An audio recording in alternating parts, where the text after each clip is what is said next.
Okay, today we have a short novella, so we have a short review. I actually read this a few weeks ago, but the holidays have been so busy and I've been, as you guys know, finishing my book that I didn't have time to actually review this book. So what I'm going to be talking about today is Before You Read Binti by Nnedi Okorafor. First off, I'm going to say that I have a little bit of a biased opinion, possibly because previous to reading this book, I had had a bad reading experience. So reading this was kind of a joy because it just was a really good story from the beginning of it. And I'm actually now a fan of Nnedi Okorafor, and I want to see what the next book is because this Binti book is book 1 of 2.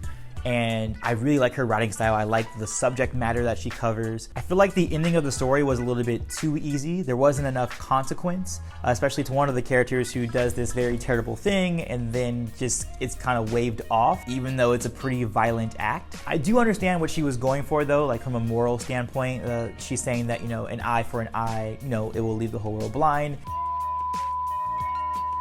That is probably a spoiler, isn't it? Without spoiling too much, although this might spoil it, the ending is more about finding some sort of, compromise, though I feel like what was done can't be compromised. But I do like the idea that we are constantly biased to our own thoughts if we're not opening up our ideas, which is another theme that comes up because the main character in the story, Binti, is actually going to this academy. It's a sci-fi book where she actually runs away from home, and she looks a lot different from most of the people who are on this ship. She's basically from an African tribe who still uses their traditional, I don't even know how to pronounce this. Certain tribes put on this clay on their head as a sort of cleanser where it flakes off and then it cleans it. It's called otsije. I cannot pronounce it. Every time I read it in the book, I was just like, oh, fish.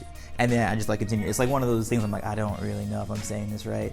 But if anybody in the comments knows how it's pronounced, I'll spell it out right here. It's otsjes. But Binti brings this with her, and people are kind of fascinated by this. And she also just brings new ideas to the human race, who is now part of this grander, kind of like Mass Effect, where the human race and they're interacting with the rest of different alien species, and it's cool to have that character do all of that.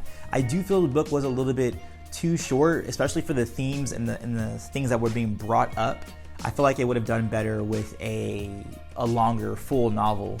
I still will read the second novella, but I do feel like if maybe those two were together, I'll know better once I've read the second book, but I feel like if those were crunched together as a full novel, it would have been a little bit more effective, because at the end of the novella, I definitely do feel like it wasn't a full enough story, and I still had more questions than I would want. And I'm not saying that you should always have your questions answered at the end of a book, but there should be a balance there, and I felt like I had more questions. It should be a little bit more closer to the middle, and it was a little bit like this.